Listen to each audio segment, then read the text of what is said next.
Hey everyone, number one Marmaduke fan here. And as you might be able to tell from my previous video, I'm going through my SJW propaganda collection. I lived in an area where I was 2 blocks away from a anarchist slash communist bookstore, and I would collect their propaganda just for research purposes. This one, Relationship Anarchy, a short instructional manifesto. I usually like to make memes out of these and just make fun of how stupid they are. This one I don't have many meme ideas for it, but I do kind of want to talk about how bad the advice is. And I think the general theme of this is just because you put a picture of cute animals next to some words, that doesn't make the words good advice. So uh, Relationship Anarchy, a short instructional manifesto by Andy Nordgren, a 2012 English adaptation of a 2006 Swedish pamphlet published by Interacting Arts under the title Relationsanarchy i ett punkter. Speak English. So the first chunk of it is kind of like it goes back and forth between sort of blase and sort of innocuous stuff and really weird stuff. So let's just dive into it, shall we? Love is abundant, and every relationship is unique.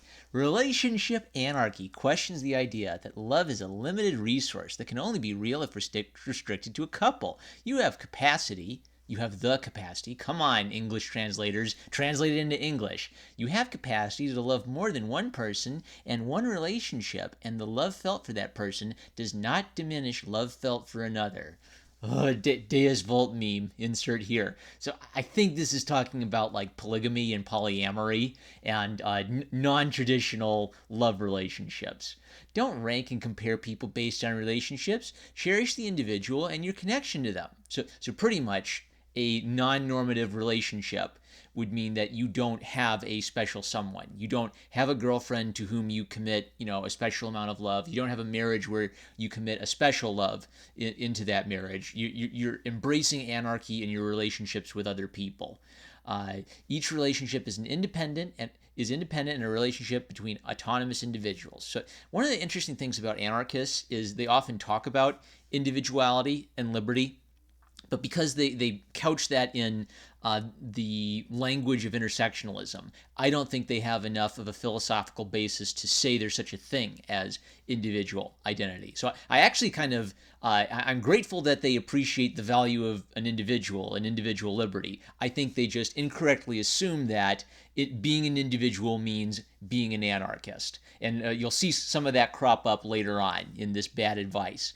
Love and respect instead of entitlement. Deciding not to base a relationship on a foundation of entitlement is about respecting others' independence and self-determination. So this is the chunk that actually seems like okay but kind of obvious advice. Your feelings for a person or your history together does not make you entitled to command and control a partner to comply with what is considered normal to do in a relationship. So that sounds like don't be a control freak.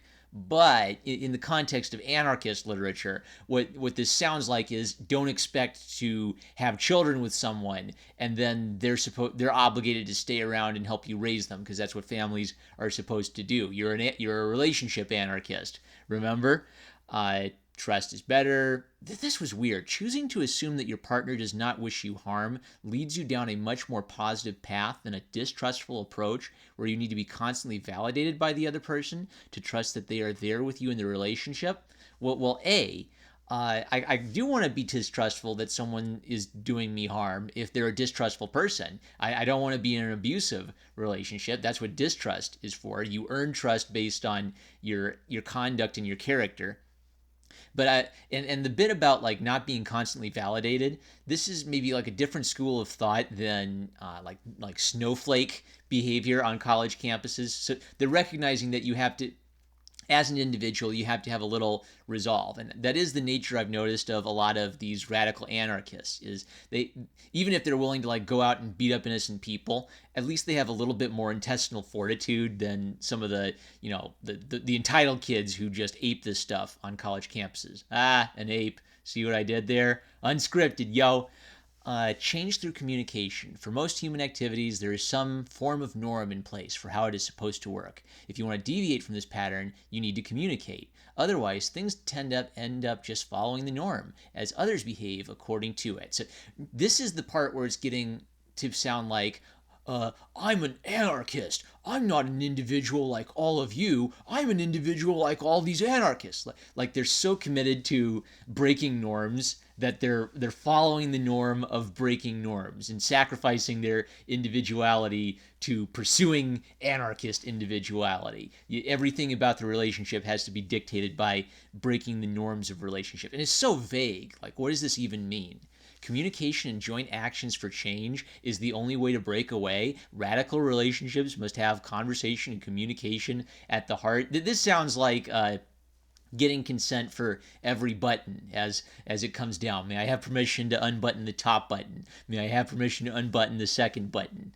Communicate in a context of trust. We are so used to people never really saying what they think and feel that we have to read between the lines and extrapolate to find what they really mean. That's called making inference. You kind of have to do that even if you're a very clear communicator, because confusion can always exist. Sometimes you can have layers of meaning to what you say. Such interpretation can only build on previous experiences, usually based on the norms you want to escape. Ask each other about stuff and be explicit. Okay, so that's some of the blasé, completely obvious relationship advice from anarchists. How do you wish to be treated by others? What are your basic boundaries and expectations on all relationships? What kind of people would you like to spend your life with, and how would you like your relationships to work? Find your core set of values and use it for all relationships. Don't make special rules and exceptions as a way to show people you love them for real. All right, more blah, blah, blah, blah. Okay, here's the important stuff. Heterosexism is rampant, and out there, heterosexism is rampant and out there. It's like you're walking down the street in the dark in an alley, and heterosexism runs and grabs you and pulls you into the dark alley to make you heteronormative.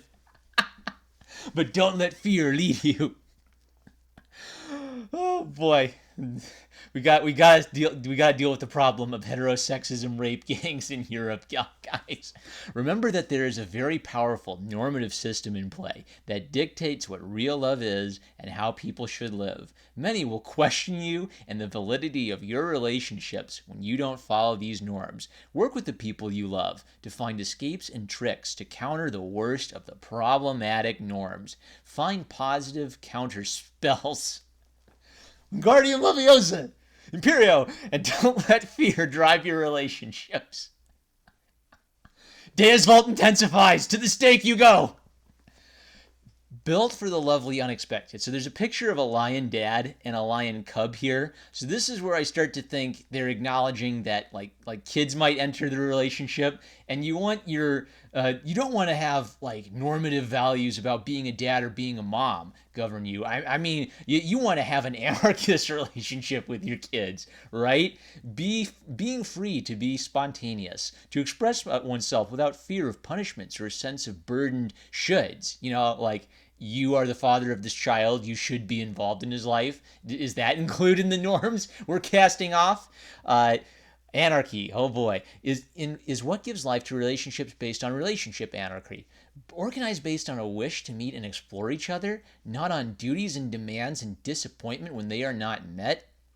That sounds like raising a family to me. It sounds like what they're alluding to is the idea that the reason you are together is for the benefit of the child, that marriage exists for procreation and for raising children, that it's not good for children to live in anarchist systems where they have to fend for themselves. They need moms and dads. Fake it till you make it. Sometimes it can feel like you need to be some complete superhuman to handle all the norm breaking involved in choosing relationships that don't map to the norm. You don't say. Let's go on. A great trick is the fake it till you make it strategy. When you are feeling strong and inspired, think about how you would like to see yourself act. Transform that into some simple guidelines and stick to them when things are rough. Talk to and seek support from others who challenge norms, and never reproach yourself when the norm pressure gets you into behavior you didn't wish for.